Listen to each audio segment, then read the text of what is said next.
ఉన్నప్పుడు ఆయన్ని ఇబ్బంది పెట్టి రాజమండ్రిలో పెట్టినప్పుడు, ఇక్కడ మన విజయవాడలో ఉన్నప్పుడు ఆయన మద్దతుగా నేను వస్తే, ఆ రోజు నన్ను ఆపితే నేను ఆ రోజున ఒకటే మాట చెప్పాను అందరికీ, అప్పుడున్న అధికారులందరికీ, సరిగ్గా మీకు 6 నెలల్లో ప్రభుత్వం మారిపోతుంది, మీరు వెయిట్ చేయండి. అది అహంకారంతో గర్వంతో చెప్పలేదు, చాలా విసిగిపోయాం. మన విజయం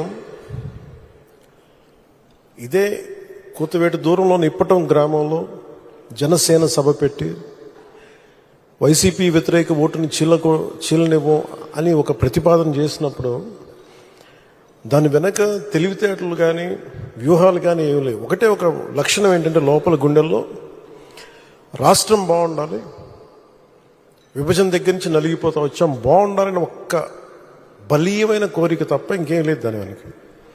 కానీ అది సాధించడానికి ఎన్ని అవరోధాలు ఎదుర్కొన్నాం, అసలు జరుగుద్దా లేదా, ఒప్పించగలమా లేదా, ఎన్ని పడి పడి పడి కింద పడి మీద పడి ఈ రోజున ఇక్కడ గెలిచిన గౌరవ సభ్యులందరూ, ఎంపీలు కానీ ఎమ్మెల్యేలు కానీ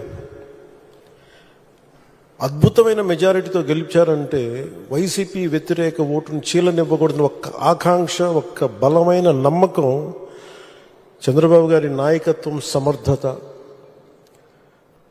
ఈ దేశాన్ని 3వసారి ప్రధానమంత్రిగా పగ్గాలు చేపట్టి ముందుకు తీసుకెళ్తున్న నరేంద్ర మోదీ గారి నాయకత్వాన,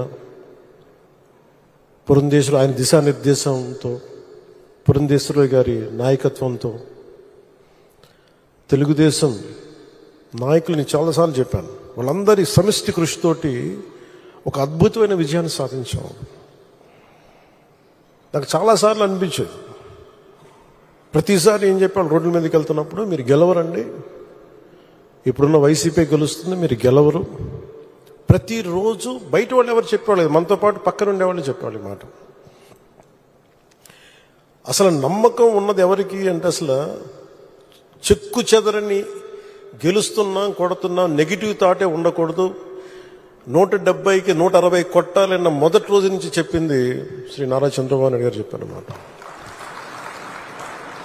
మనం అనుకుంటున్నాం, చేస్తున్నాం, చాలా జాగ్రత్తగా ఉంటారు వ్యూహం.